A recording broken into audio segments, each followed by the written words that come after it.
how I approach a facility, I do a holistic view. I don't look at it just for cyber or just for physical security. I look at it for a very broad perspective.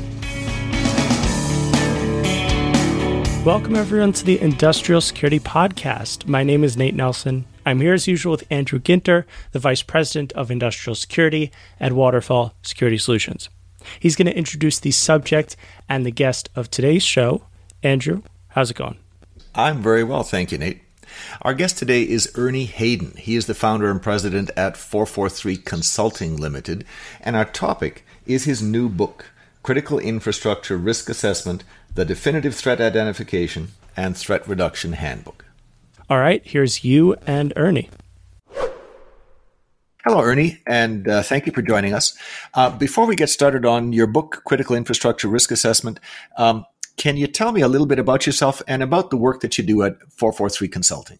Well, thank you, Andrew. It's always great to have a chance to chat and, of course, talk about my book. And in fact, today, which is the 13th of September, is an auspicious occasion for me because 20 years ago today, I was given my first full-time security assignment. I was working at a company called Alstom ESCA in Bellevue, Washington, outside of Seattle.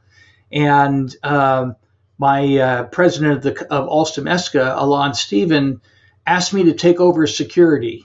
And up until that time, I've been doing a lot of work in the energy business, but mainly working on such things as research and development and other technology issues, as well as some IT stuff, but not cyber or physical security. So, like I say, today is fairly auspicious. 20 years ago today, I was tapped on the head and deemed a security expert. Kind of scary, wasn't it? So about me, I have been working for about 45 years. I graduated from the University of Washington in 1974, which makes me old. And since then, I've been mainly working in the nuclear industry for the first 25 years of my career. And then after that, I started, like I said, 20 years ago today, working in the security space. And I have my own company called 443 Consulting, and I started that several years ago, and it's pretty much my full-time gig right now, albeit that I am journeying towards retirement, and which will be part of the reason why I wrote the book. Well, that makes sense, and that actually leads me into my next question, which is, why did you write this book? What's the book, and why did you write it? How did it come about? It's always one of the things I like talking about because it's a surprise to some people. So first of all, as you can tell by the title is Critical Infrastructure Risk Assessment. And the reason why I wrote this is that in the years I've been working in the industry, like I say, about 45 years, I have been either doing or involved with some sort of risk assessment for critical infrastructure in one way, shape, or form. It really started circa the Chernobyl incident, which was 1986, I believe, when I started to work for a company in Atlanta called the Institute of Nuclear Power Operations, or it's also referred to as INPO, I-N-P-O. And that company's role was to go out and do assessments at nuclear facilities literally around the world to determine whether or not the facility was being operated properly and safely from the standpoint of nuclear safety. Okay. And during that time at INPO, and I was there about 6 years, learned a lot about how to go out and do assessments. Well, subsequently, I'm continuing on. I go into continuing work for other companies and then ultimately going into the cyber and physical security space 20 years ago. And I was basically using the same techniques that I was taught at INPO to do assessments and risk assessments. Well, over time, people started saying, hey, I need a cyber or a physical risk assessment of my facility. And it was normally called a vulnerability assessment, not a risk assessment. Anyway, not to ramble too much on this, but the reason why this kept on coming up is that I was doing the same basic techniques for my other customers when I was at Verizon and with my own company, and also at other working for other companies and utilities. And it finally came to me as I'm approaching my retirement. I'll be 70 in March. I essentially started thinking, I think I owe the industry a letter. And this book is my letter. And what it really is to teach people how to do a risk assessment. Now, again, it's kind of like, well, why in the world would you do that? I can't tell you the number of times I talk to customers or clients or junior engineers, senior engineers, etc., and say, we're going to do a risk assessment. And the answer is, okay, I don't know how to do that. And that was part of the problem. People just don't know how to do this. Or I also saw instances where the senior management says, we need to do a risk assessment. We want to go out there and find out all our problems. And they pound on the desk and send people out in the field, and they really didn't know how to do it. They didn't know how to do it. They didn't know how to document it. And they didn't know how to summarize it into different categories of findings, if you will, from critical risk all the way down to observations.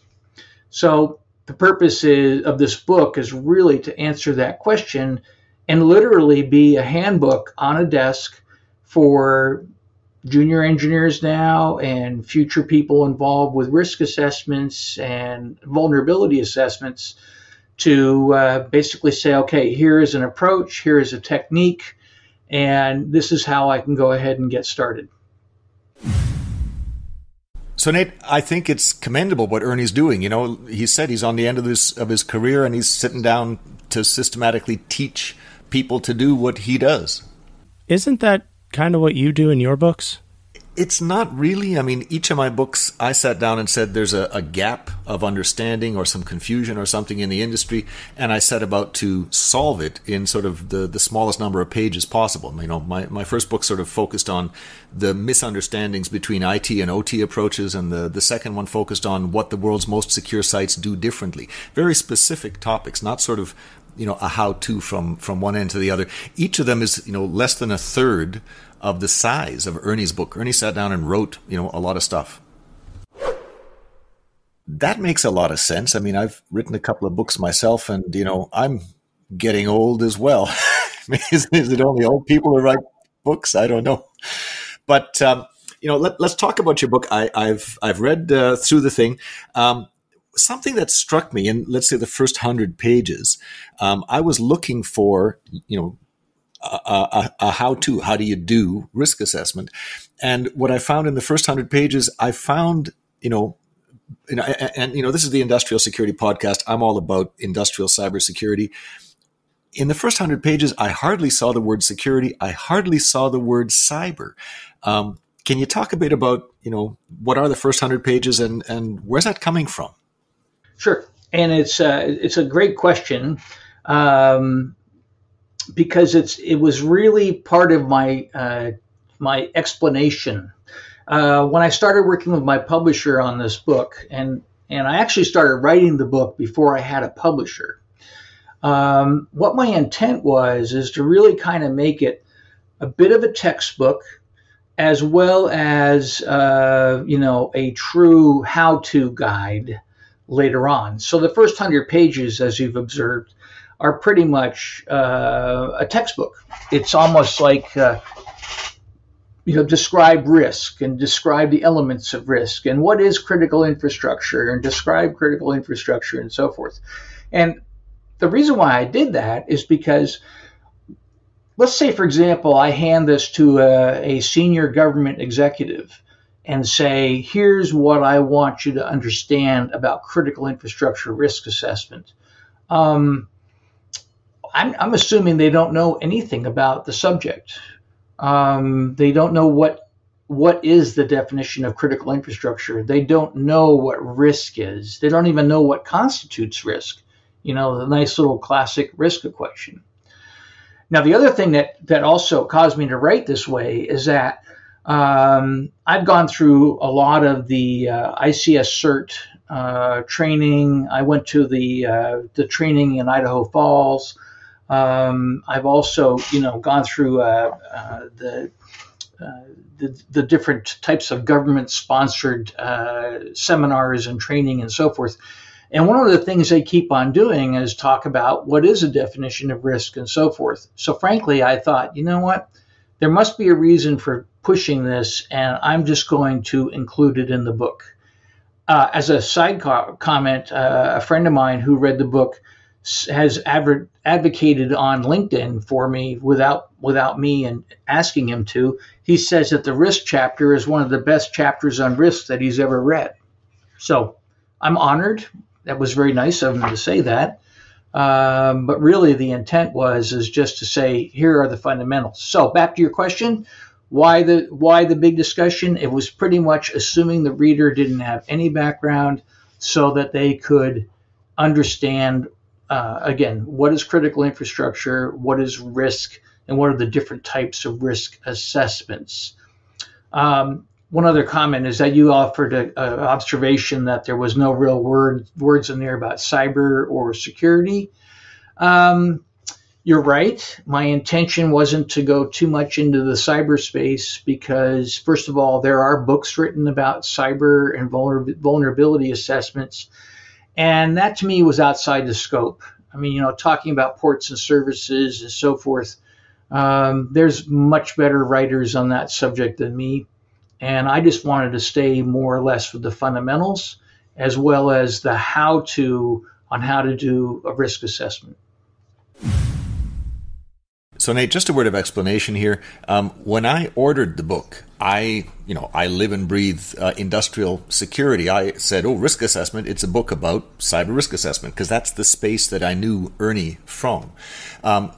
Having received the book and read the book, I learned that really it's much more general than that. Ernie is a risk assessor. He does cyber risk assessments, he does physical security assessments, he does safety assessments.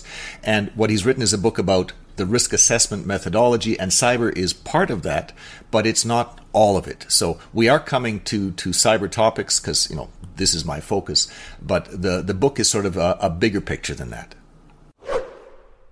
Is the scope of the book sort of bigger than cyber, which is my scope? Are you talking safety systems? Are you talking other kinds of business risk? What is the risk that the book is about, please? I think it's your observation is good, and cyber is really just an element of this. I'll give you an example. So let's take a look at a facility that's deemed as critical infrastructure. When I would do a risk assessment, there are issues that I would look for, ranging from what are the impacts of climate change on that facility? Is it subject to flooding or new environmental effects such as high temperatures and so forth? And frankly, most recently, if you look at Hurricane Ida, which hit the south coast, there were a lot of impacts on facilities that, including in New York City, for example, when Ida passed through, that were essentially risks that could be identified on facilities. For example, flooding of the subway system in New York City. That system, which is a critical asset, flooded during Superstorm Sandy, 11 years ago or 10 years ago. It also flooded during Ida.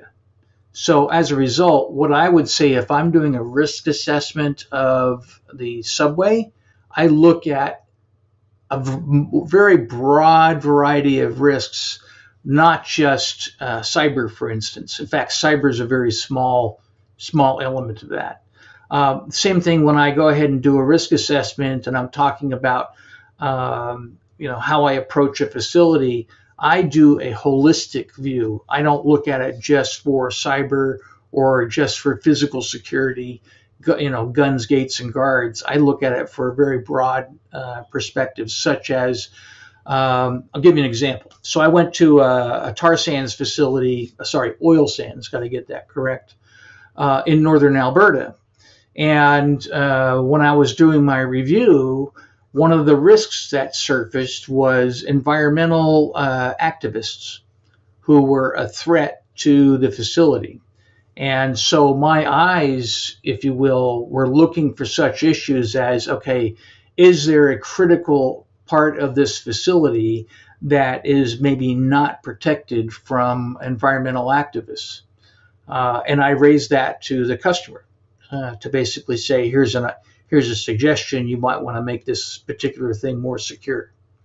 I hope that's answering the question, but really wanted to give you a sense that when I look at risk, it's very, very broad. It's cyber, physical, political, climate change, management culture. I'll just add to that. For culture, I remember going to one facility and the tone of the management was so hostile that I was very concerned that something serious would happen. On the last day of our visit to this particular customer, an employee walked into an office facility and killed several people with his high-powered rifle. Not to say that I was right in my gut reaction, but my concern would have been a risk issue that I would have raised if that were in the scope of the risk assessment. That sort of puts a lot of stuff into perspective. I mean, one of my questions later on was that you have a lot in here about safety. Well, it makes sense if you're focused on the big picture of risk instead of my own focus, which is cyber risk. But can I ask you? You talked about your chapter where you define risk. How do you define risk? And in particular, can you use the same definition of risk for sort of random threats like hurricanes and earthquakes and for, let's call it deliberate attacks like environmentalists or terrorists or ransomware actors? Can you use the same definition in both spaces or do you have to adapt it? Oh, you can use the same definition. And in fact, what I'll do is I'll go back to the classic. If you go into my book, and you'll see this, but the classic, there's a risk equation, and I call it the classic risk equation. And the main reason why I determine it to be classic, because I've seen it written this way in the National Institute of Standards and Technology documentation and other DHS, ICS documents. So what it really is, it's basically for the engineer to look at is it's an equation. And the equation is risk is equal to probability times impact. And probability you break down into threat and vulnerability, and then impact is consequence. So the ultimate way I look at it is risk is threat times vulnerability times consequence. And if you look at it, the threat is essentially what is the thing that can ruin my day, for making it very simple. And back to your question, an earthquake is a threat. A hurricane is a threat. A environmental activist is a threat. A drunk driver is a threat, as well as a hacker, a cyber attacker is a threat. And then you look at things like vulnerabilities. Well, let's say, for example, I'll go back to let's start with cyber because that's your home ground. Okay. So a vulnerability may be something that's an unpatched system, right? Or it could be a brand new issue raised by ICS CERT or by a vendor. For example, today in the news was even on the New York Times headlines, was an item that Apple has identified a substantial vulnerability in its iPhones that needs to be patched immediately. So that is a vulnerability. And again, the threat is the attacker. And then the consequence is really pretty much a way to kind of get a sense of the measure of how big the impact or the problem could be. So let's go back to Hurricane Ida, okay, that went through New York City. All right. Well, the threat is the hurricane. The vulnerability is the subway, which is built underground and doesn't have adequate damming, if you will, for the water to keep the water out, or adequate drains and pumps and so forth. And then the impact or the consequence is complete loss of the subway system for a couple days or a week, or death, okay, or injury and so forth. So that's kind of how I use the equation. And I use that when I'm out doing my risk assessments. That equation is basically going through my mind all the time. And just to give you a sense of, what are threat sources, because people would say, well, what other threats are there? There are lists that come out of NIST and a few other places, but like it could be a man-made threat, like a hacker, okay, or environmental activists. It could be accidental, just because somebody makes a mistake and they accidentally do something that causes a failure, okay? Could be structural, and it could be natural. And those are like natural would be like an earthquake or a tsunami, heavy rains, climate change, and so forth. Andrew, we're talking about different kinds of risks, the more human side of things. The example that's sticking out in my mind is the one of the active shooter. Are the more human risks not so different in kind from, earthquakes, hurricanes, that's kind of difficult to talk about them all at once? That's a good question. And to an extent, that was sort of the conversation we had with Mark Fabro last episode. He pointed out that where you have intent involved in a risk, people involved, you need to talk about capabilities, you need to talk about opportunities more than likelihood. But what I hear Ernie saying is that, look, likelihood is sort of the industry standard. It's the term everyone in the industry uses, even if it is ambiguous. Mark was talking about capability and opportunity as sort of the next step, the next level of detail, sort of a more accurate way of representing, deliberate cyber attacks and deliberate physical attacks. But yeah, in terms of a concrete example, Ernie mentioned the NIST definition. I've got the book in front of me. He quotes NIST. NIST defines likelihood. Says, look, if you've got a cyber attacker coming after you, a high likelihood is where the threat source, and I'm quoting, the threat source is highly motivated and sufficiently capable and controls to prevent the vulnerability from being exercised or ineffective. So it's not talking about probability. We're talking about capability and opportunity here. We're just not using the words. And they smung that together into likelihood. That's their definition of likelihood for a deliberate attack. So, the what we talked about with Mark was sort of new style terminology for cyber attacks. But what Ernie is echoing in his book is saying, look, likelihood is the word everyone uses. It's the word I use in the book. It's the industry standard. That's what he went with. Waterfall Security Solutions is the OT security company. If you're wondering what is the difference between a unidirectional gateway and a firewall, or a so-called unidirectional firewall, then you'll be interested in Waterfall's latest ebook. Firewalls are used throughout both industrial networks and enterprise networks. But best practice demands something stronger, something truly unidirectional at the IT-OT interface. To see the difference that unidirectional security makes, please download the free ebook, Firewalls versus Unidirectional Gateways, from the Waterfall website under the Resources menu. So with that introduction, part 2 of your book, starting on page 137, is entitled Handbook. This is the handbook, the formula for doing a risk assessment. Can you talk about your methodology? What are the steps? How does it work?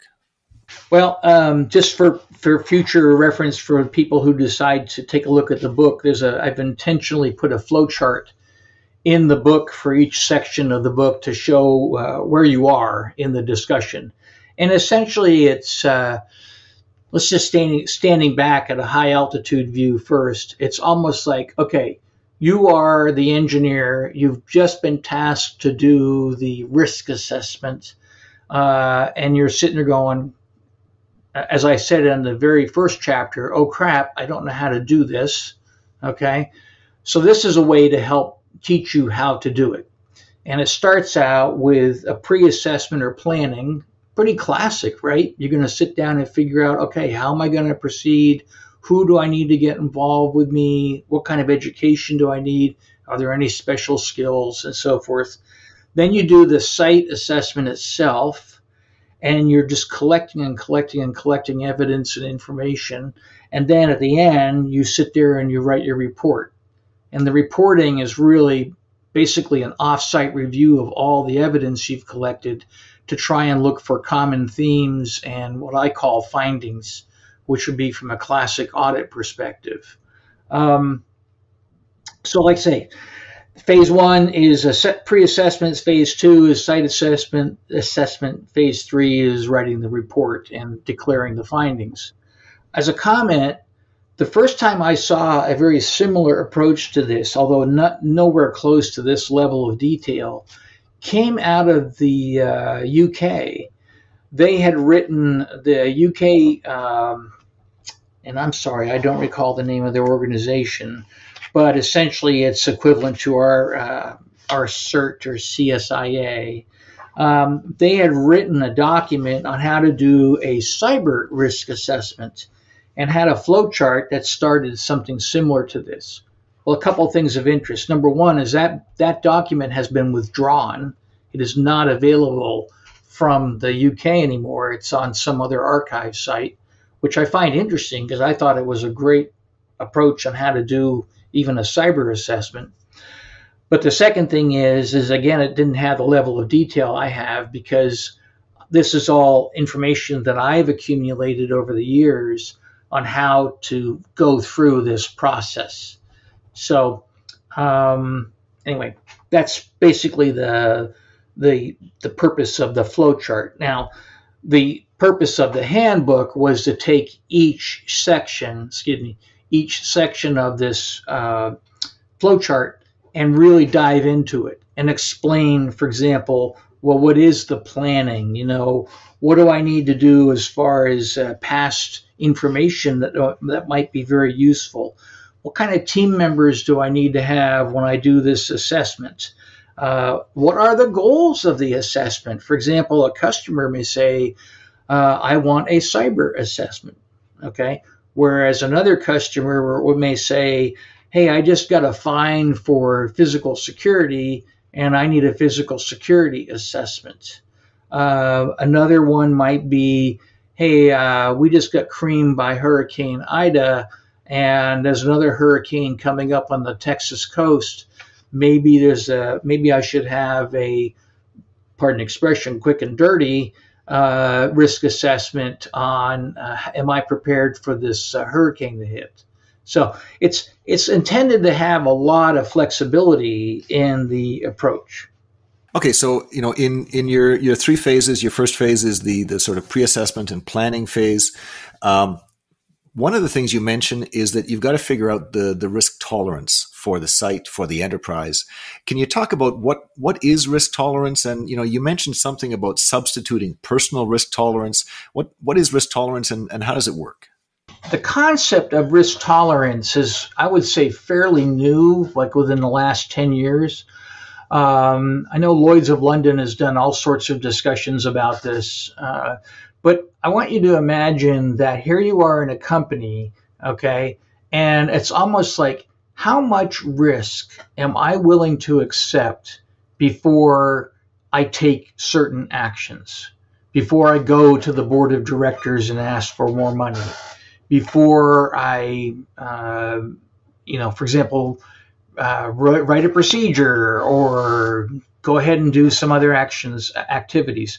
And it's kind of fuzzy, and it really depends upon a lot of issues. I've never seen a nice, pristine policy document from, for example, a board of directors or a company that says this is our risk tolerance, okay? But what I have seen is there was a really good document that came out of the UK, I believe it was in Lloyd's of London, that talked at length about what risk tolerance is and so forth. But in generally speaking, it's almost like, when do I go to the doctor? Do I go to the doctor when I have a 98.7 Fahrenheit fever, or do I go to the doctor when I have 104 degree fever? I'm trying to simplify this from the standpoint of it's almost like a kind of a metric when you decide to really take action or to respond to the threat or the risk. So I have a definition in the book that it talks about it. I think it came from that one document I was thinking of from the UK that I'd read. The other comment about threat tolerance or risk tolerance, which was interesting, is that when I was asking a friend of mine to review my book, he said, "You haven't said anything about risk appetite and tolerance." And so that's another reason why I kind of threw it in there. In fact, here's a document. It comes out of the Institute of Risk Management, IRM, and they have a really good document on what risk tolerance is. So if you're trying to understand it better and you also want to teach your board or your executives, that might be a good starting point. And so, Andrew, you asked about personal risk tolerance versus, for example, corporate risk tolerance. I can think of an example where, let's say, for example, you're the site manager of a refinery, okay? And you report to a boss back in Ohio or Houston or someplace like that. Your level of risk tolerance as the site executive may be predicated on what your gut tells you, what is acceptable risk or risk that would be tolerable, if you will, versus the corporate perspective may be different. So let's say, for example, I have a refinery and I'm in charge of it, and there's certain issues that are happening relative to even just cyber issues, for example, hacking or potential threats around me. I may just sit there and go, it's not going to bother me. I'm just going to ride through it. In the meantime, if the corporate management found out about these particular threats, they may have a different perspective to say, no, we expect action now, or we expect you to tell us whenever these things happen. I'll give you an example. One that strikes me. So back 1,000 years ago, I was in the Navy, and I used to, besides being a Navy nuclear officer, I was also qualified as officer of the deck. And I would be driving ships around for various tasks that the Navy had. And the captain has, as a standard, writes a document called night orders.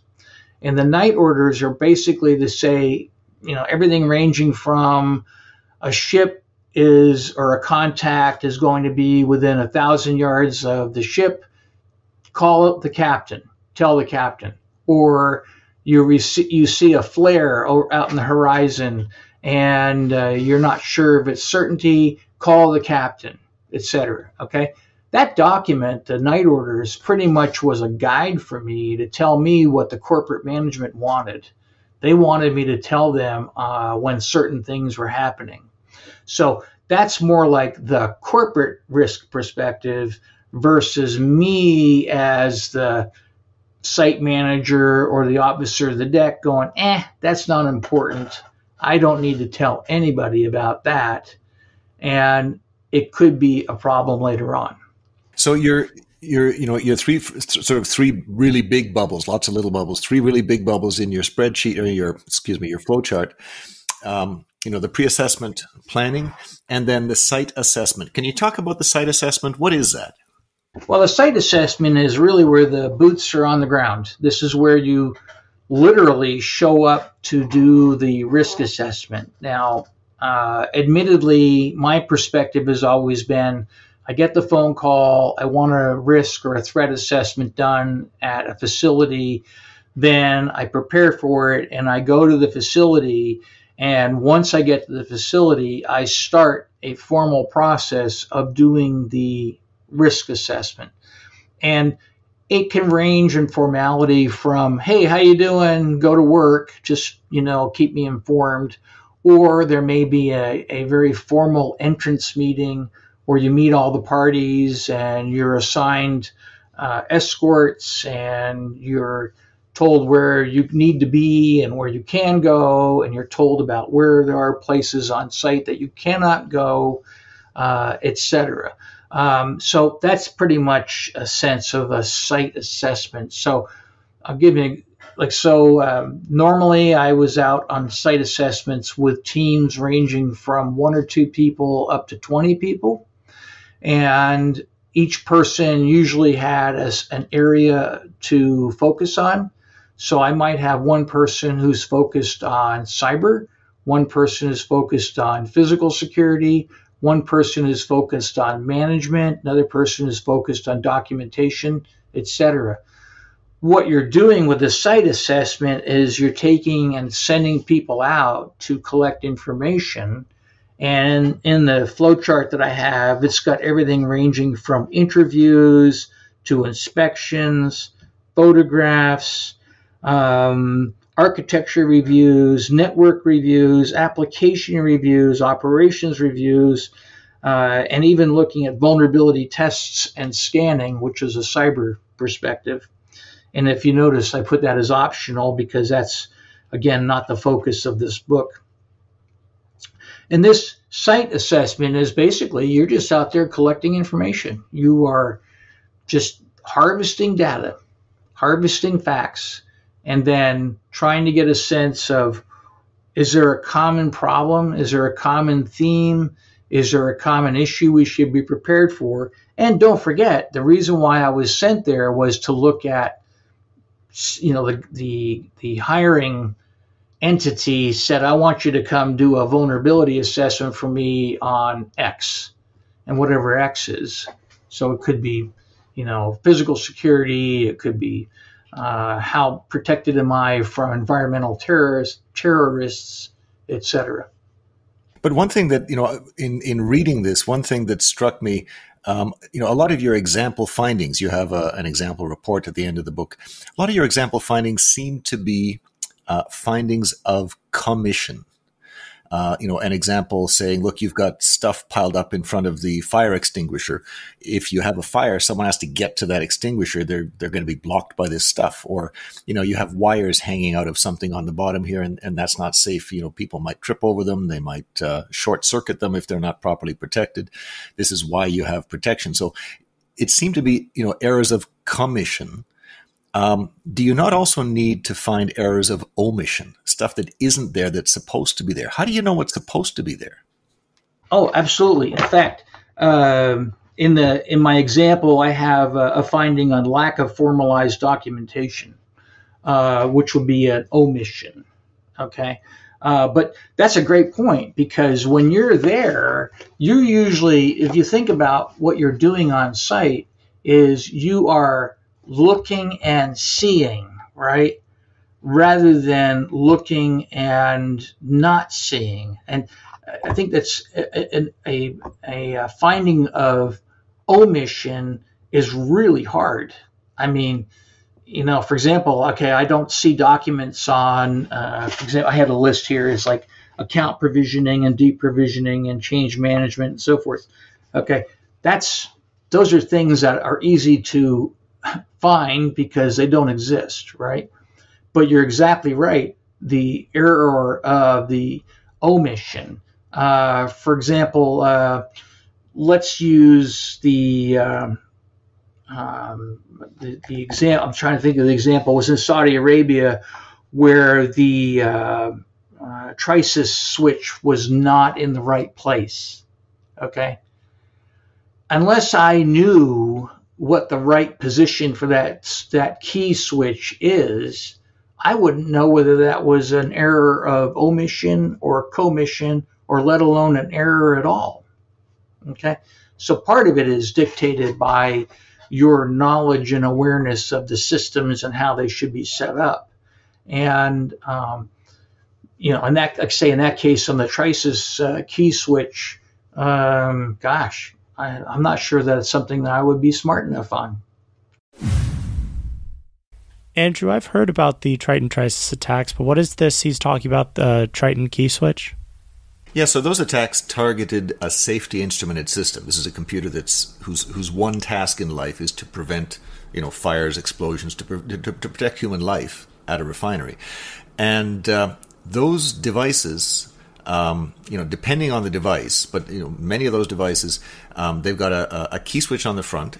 You have to insert a key and turn the key, and it's in one of three locations. It's off, program mode, and run mode. And the recommendation is that you leave it in run mode. And when it's in run mode, if you take that key out and walk away with it and stick it in a key closet, it's in run mode, it stays in run mode, which means it cannot be reprogrammed. It, either in hardware or software, tries to disable the ability to reprogram the thing. If you leave the device in program mode, yes, it's running, yes, it's doing its thing, but you can still change the program. And many of, I forget, it was, 10 or 20% of the safety systems at the oil and gas facility that was targeted had left the keys in program mode. This is why they were vulnerable to reprogramming by the attackers. Okay, so to be clear, you're saying that the device, when it's in program mode, is still running, so it can be changed while it's in process? I'm not an expert on these systems, but in my dim understanding of them, a couple of things. One, yes, what you've said is exactly true for the kinds of systems that were used at the site where Triton attacked. They can be running while they are reprogrammed. In my understanding, it's possible to buy devices that have a different behavior. When they're in program mode, they don't run. They're not keeping you safe. When they're in run mode, they can't be reprogrammed. And arguably, those devices are safer because they can't be reprogrammed while they're running. They can't be attacked in this way. But they are presumably much less convenient, because if you need to reprogram these devices, even in the slightest, now you have to turn off the safety function before you can reprogram it, and you can only do that during a scheduled shutdown. So, as far as I know, there's a variety of systems out there. They're not uniform at all. So back to Ernie's point, it takes a lot of knowledge to do one of these walkthroughs. When you look at one of these devices and you see the program key and it's in run mode or it's in program mode, you have to know what that means. You have to know what it's supposed to be in order to make an observation and report a findings. And so you need a lot of knowledge. This is a book on how to do a risk assessment, cyber and otherwise. The sense I get is that it's not a book on, how to know everything that has to be there. For example, one of your again, example findings was actually a positive finding saying, hey, you did a good job on your, I forget what it's called. It's the stress mountings on segments of pipeline, so that if an earthquake occurs, the pipeline doesn't just rupture. I had to look up what the wretched things were. I didn't even know that there was such a thing. It seems to me that if you're, when you're reading the book, you already have to know what's going on. And this is telling you how to do a risk assessment. But B, when you're selecting a risk assessor, you really have to pick someone with the domain knowledge that you need, more so than sort of the assessment skills. Am I mistaken there? Well, I think it's a mixture. And I love your comment about the seismic pipe hangers. That's just from my nuclear experience. So something that I had to live through and watch for ad nauseum for some reason or other, probably because the NRC found a problem someplace and made it everybody's problem. But the point is that part of this book is to teach somebody how to do a risk assessment. Part of this book is to teach somebody how to have a critical eye, how to go out and look hard to really get a sense of, is that right or not? Is that something that's is a problem or not? And I'm going to go back to the first finding later on in this example that came from real life. But the point is you're exactly right. You need to bring people in that are also smart enough to know and understand what the issues are. I mean, I wouldn't bring somebody in to do a Nessus scan who's never done a Nessus scan in their life, only because it would probably tip everything over and the results would be questionable just because they don't have the certifications or the experience or whatever. You're exactly right. You need to bring people in that have a sense of what good or proper looks like. So let me give you this one example I want to mention. So at this one facility I was at, they had a building controls system. It's essentially it managed heating and cooling and lighting and a few other elements. I think elevator control and escalator control. It was pretty comprehensive, and it had a few problems with it, ranging from it was still attached to the internet, didn't have any kind of firewall protection, etc. But the subtle problem is that the patch level was way off. It hadn't been patched for like 2 or 3 versions, and was problematic. The way we discovered that was that we went back to the ICS cert list of vulnerable, I think it was in the alerts section, and had an alert posted for this particular brand of building control, and it said that you really need to be on a certain patch level. I forget the number now. And when I went back and looked at this building control system and saw that it was 2 patches old, right away that was an issue.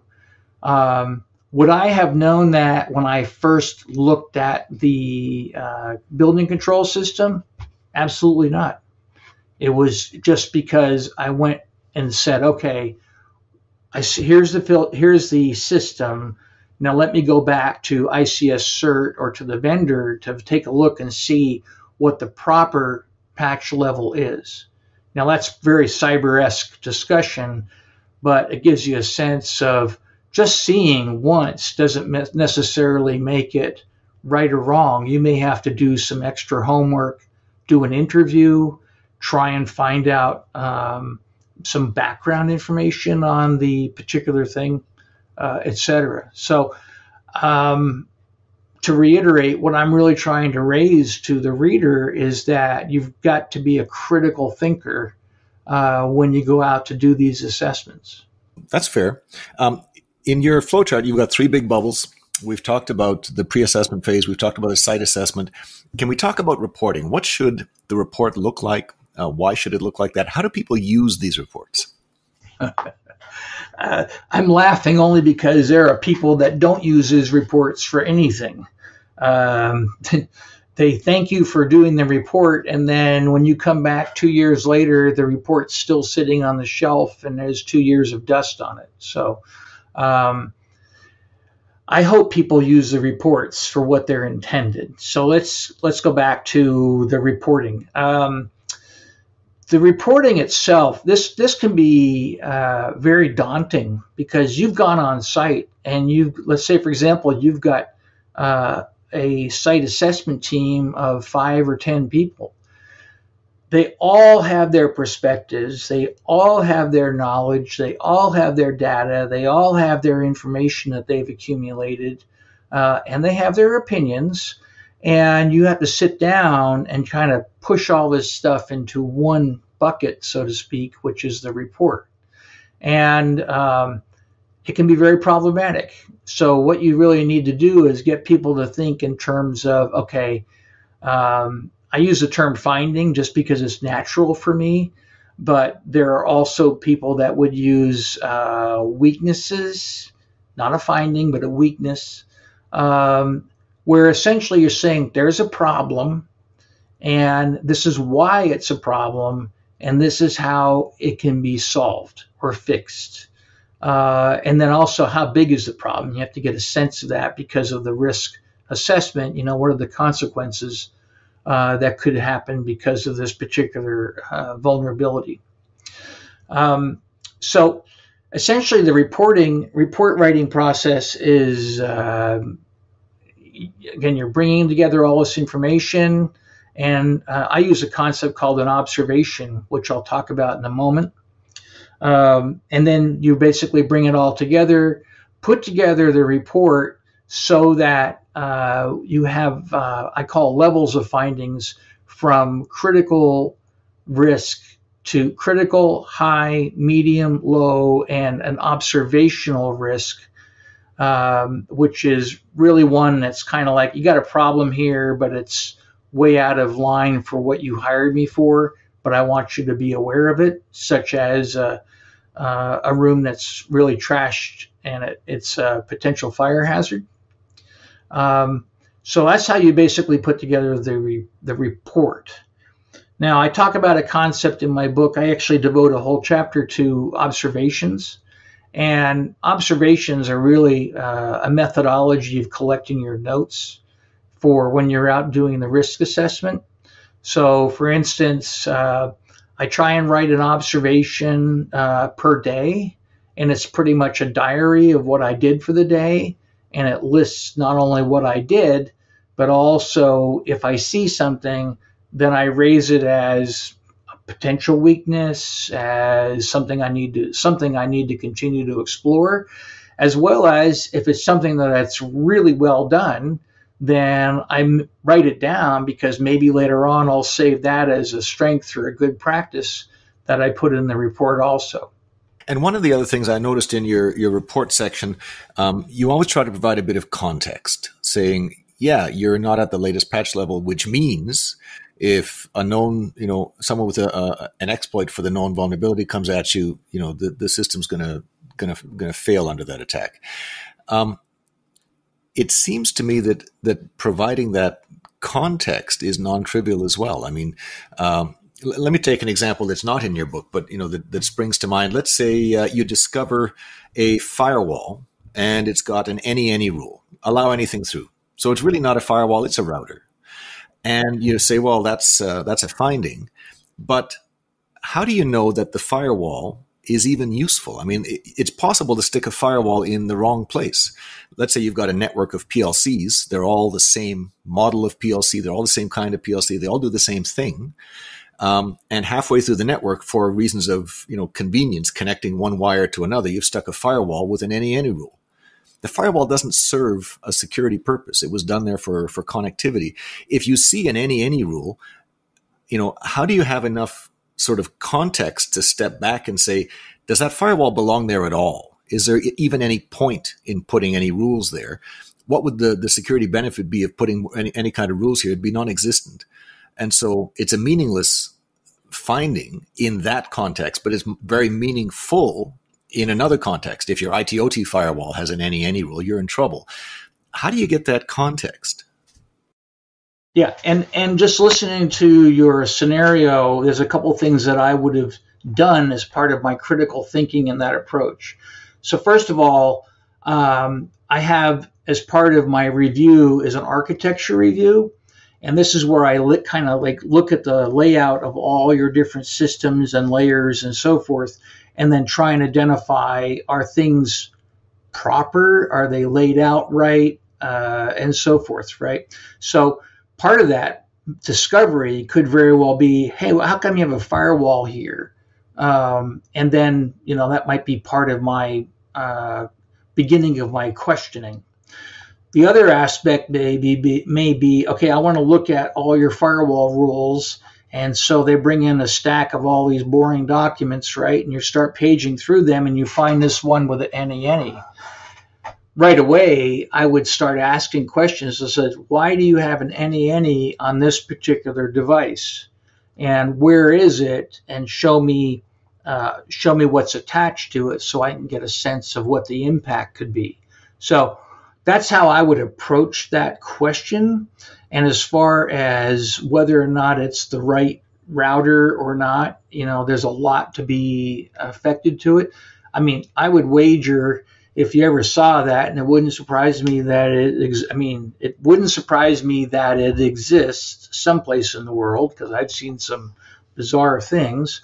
It could very well be is that historically somebody needed a quick box to use as a hub, okay, or a simple switch, and the first thing they grabbed was a router. I mean, it sounds bizarre, but when you don't have a budget, you try and make do with whatever you can. And maybe that's how it wound up getting inserted in the system. But that's where I would do interviews to find out what's the history of this, why is this NENE, and do you guys have any sense of what the consequences could be by allowing all this traffic to flow through? So Nate, maybe another example here of where you need the context. It's a lot of people focus on vulnerabilities. Ernie gave the example of a building management system was a couple of revs behind as a serious vulnerability. You need to bring it up to the latest security updates. But I recall from last episode, Mark Fabro gave an example where he went into a system and found dozens of vulnerabilities in devices very deep into the system and assigned them a very low priority or criticality. That gave that finding very low criticality because the systems were essentially unreachable. I don't know if they were behind unidirectional gateways or if they were air-gapped or if they were just so deep into the architecture you just couldn't get there. And in order to take advantage, in order to exploit those vulnerabilities, attack information, the exploit, has to get into the system. And if there's robust removable media controls, robust online data movement controls, a system that's out of date may be of very low criticality. Whereas other systems that are, let's say, exposed to the internet or exposed to the IT network, they'd better be right up to date because they are much more likely to be attacked with an exploit for old vulnerabilities. So this has been good. Have we missed anything? Was there, is there a question you wished I would have asked you? What would you like to talk about the book that we haven't touched on yet? Well, thanks, Andrew. The book itself, besides being a little bit of a textbook, section 1, and then section 2 is the handbook on how to do a risk assessment. The last section or attachment is an example of a report. And this is a true example of a report.